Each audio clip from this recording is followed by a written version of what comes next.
जय हिंद दोस्तों। उत्तरांचल ज्ञानशाला में आपका स्वागत है। आशा करता हूँ आप सब बहुत अच्छे होंगे और आपकी तैयारी बहुत बढ़िया चल रही होगी। जो हमारा जीएस के पुराने क्वेश्चनों का अभ्यास चल रहा था उसका ये 15वां भाग है। तो आपके सामने मैं जीएस के क्वेश्चन लेके आया हूँ और आप इनको हल कीजिए।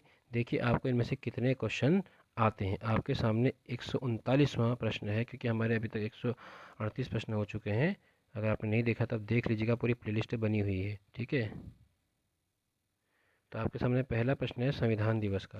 संविधान दिवस कब मनाया जाता है? ये प्रश्न राज्य राज्यसभा सचिवालय की सुरक्षा अधिकारी की परीक्षा में पूछा गया था। पूछा तो ये और भी जगह गया है, लेकिन उसमें भी ये पूछा गया था।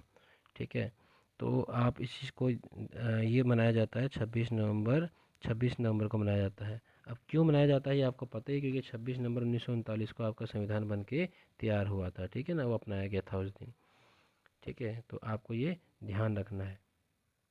अगला प्रश्न है कदम कदम बढ़ाए जा। ये जो गीत है, ये इसके बारे में प्रश्न आया था। कदम कदम बढ़ाए जा, मैंने फैक्ट को लिख दिया है। कदम कदम बढ़ाए जा जो गीत है वो सुभाष चंद्र बोस द्वारा संगठित आज़ाद हिंद फौज का तेज कदम ताल गीत था। ठीक है, तो ये उनके कदम ताल गीत था और इसके बोल जो है वो अवधि कवि बंशीधर शुक्ल ने लिखे हैं। तो ये आपको याद रखना है। ठीक है, वंशीधर शुक्ल अवधि कवि, इन्होंने बोल लिखे हैं। तो अगला प्रश्न है आपके सामने, फर्स्ट फैक्ट्री एक्ट कब आया था? तो पहला फैक्ट्री एक्ट आया था 1881। ठीक है, ये आपको याद रखना है।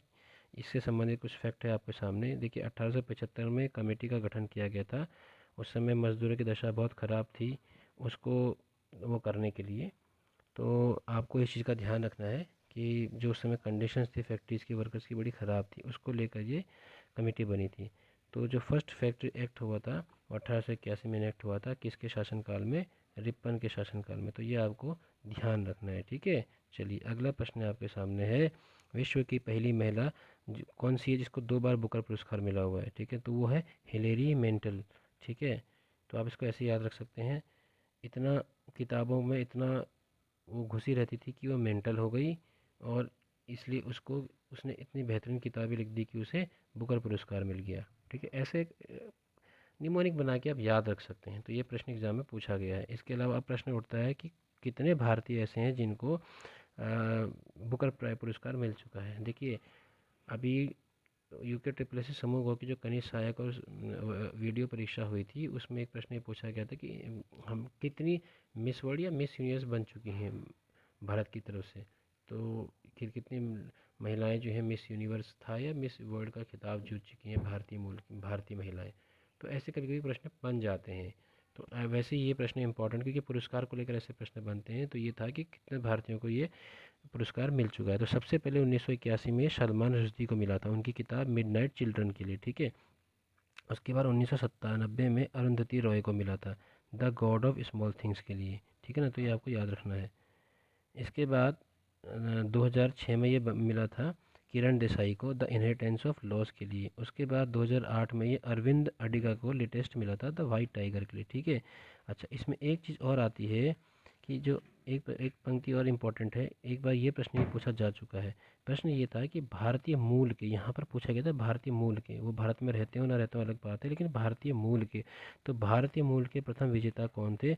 वो थे वी एस नायपॉल। ठीक है, ये आपको याद रखना है। कौन थे? V S Naipaul. ठीक है ना, चलिए हम आगे बढ़ते हैं। इसका आप स्क्रीनशॉट चाहे तो ले लीजिएगा और इसको याद रखिएगा। अगला प्रश्न हमारे सामने है जहांगीर। जहांगीर की जो किताब जहांगीर जस चंद्रिका, ये किताब है जहांगीर जस चंद्रिका। ठीक है, ये कवि केशव दास की रचना है। ठीक है, ये आपको याद रखना है। ठीक है ना, बहुत इंपॉर्टेंट है। अच्छा अभी इनकी अन्य रचनाएं जो हैं रसिक प्रिया, कवि प्रिया, रामचंद्रिका आदि हैं। ये एक परीक्षा में रसिक प्रिया भी पूछी गई है। ठीक है, अगला प्रश्न आपके सामने है 44वां कि व्योमेश चंद्र बनर्जी जो थे। ठीक है, व्योमेश चंद्र बनर्जी आपको नाम पता होगा। ये कांग्रेस जो हमारा इंडियन नेशनल कांग्रेस बनी थी 1885 में, उसके ये पहले प्रेसिडेंट थे। ठीक है, तो उसकी पहली अध्यक्षता इन्होंने की थी। ये कहाँ हुई थी? बम्बई में हुई थी। इसमें 72 सदस्य थे। ये तो पहले था। अभी ये प्रश्न ये एग्ज़ाम में आया था कि ये दूसरी बार सदस्य कब बने। ठीक है, तो ये दूसरी बार अध्यक्ष बने 1892 में जब इलाहाबाद सम्मेलन हुआ था। ठीक है, कांग्रेस के इलाहाबाद सेशन में ये दूसरी बार बने थे। अब आपको यहाँ से क्या याद रखना है या क्या रिकॉल करना है कि सबसे ज़्यादा बार अध्यक्ष कौन बना, सबसे युवा अध्यक्ष कौन बना, पहला मुस्लिम अध्यक्ष कौन था, ये आपको याद रखना है। ठीक है, कल मैंने जब हिस्ट्री वाले क्वेश्चन कराए थे तो उसमें इससे मिलता जुलता एक क्वेश्चन आया था जो एसएससी में पूछा गया था। ये क्वेश्चन हमारे उत्तराखंड की परीक्षा में पूछा गया है। ठीक है, तो कहीं ना कहीं क्वेश्चन आपस में रिलेट होते हैं, इसलिए पुराने क्वेश्चनों को, इस सीरीज़ को आपको देखना इसलिए बहुत ज़रूरी है। और जब मैं आपको होलिस्टिक रिवीजन कराता हूँ तो चीज़ें जुड़ती हैं, तो आप जब उसका मनन करोगे तो आपको बहुत फ़ायदा होगा।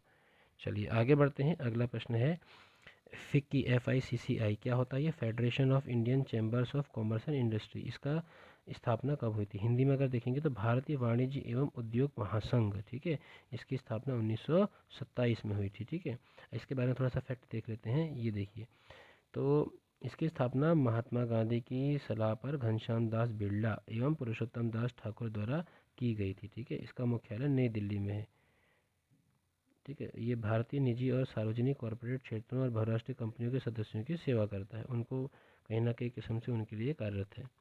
चलिए आगे बढ़ते हैं। हमारे सामने अगला प्रश्न है, राष्ट्रीय आपदा प्रबंधन आयोग का गठन कब हुआ था? ये परीक्षा में पूछा गया है।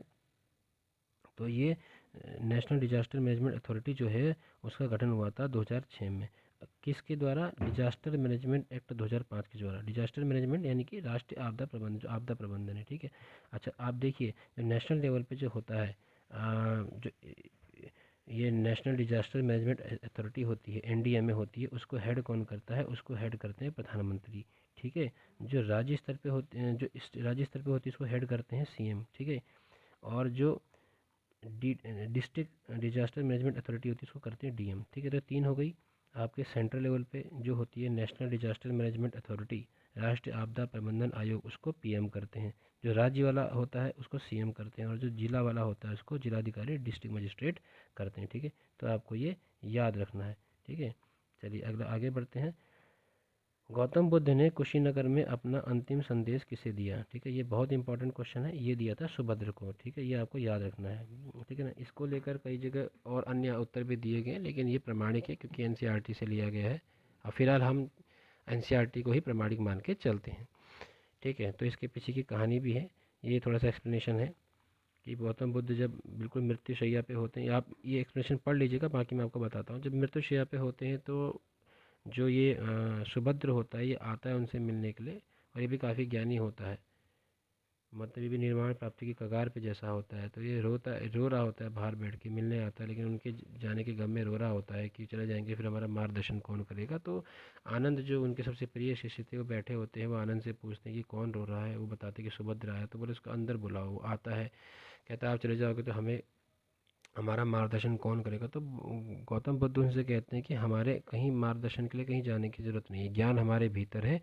आप अपने मन को एकाग्र करके, अपने इंद्रियों को एकाग्र करके उसको लगाओ तो आपको वहीं से ज्ञान मिलेगा। उसके बाद क्या होता है कि वो कहते हैं कि बिल्कुल मैं तो धन्य हो गया इस चीज़ को पाकर। फिर बोलते हैं कि प्रभु अब मुझे निर्वाण का आदेश दीजिए, देह त्यागने का आदेश दीजिए। तो वो फिर अपने देह त्याग देते हैं भगवान बुद्ध से पहले ही, और फिर भगवान बुद्ध इनको वो करते हैं, इनका अंतिम संस्कार वगैरह करते हैं। तो फिर भगवान बुद्ध ने ये कहा था कि सुभद्र मेरा उत्तम और अंतिम शिष्य था।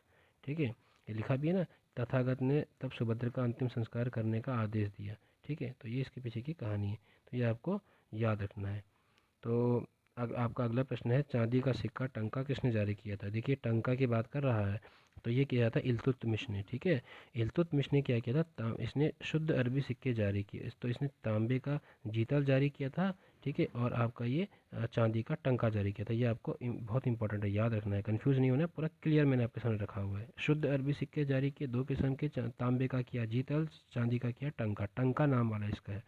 लेकिन इसके बाद एक और प्रश्न बनता है, वो है कि 16वीं शताब्दी में चांदी का सिक्का, रुपया, यहाँ पर चांदी का सिक्का कौन सा है? रुपया, ये किसने जारी किया था? शेर शाह सूरी ने। इनको भी बहुत बड़ा श्रेय दिया जाता है, तो ये आपको याद रखना है। ठीक है, हमारे सामने अगला प्रश्न है, सत्यार्थ प्रकाश की रचना किसने? सत्यार्थ प्रकाश किसकी रचना थी? सत्यार्थ प्रकाश थी स्वामी दयानंद सरस्वती की। ठीक है, सत्यार्थ प्रकाश किसकी रचना थी? स्वामी दयानंद सरस्वती। ठीक है ना, तो आपको ये ध्यान रखना है, ये आपने पढ़ा भी होगा। और इस जो आपका सत्यार्थ प्रकाश है, इसको आर्य समाज की बाइबल कहते हैं। इसको क्या कहते हैं?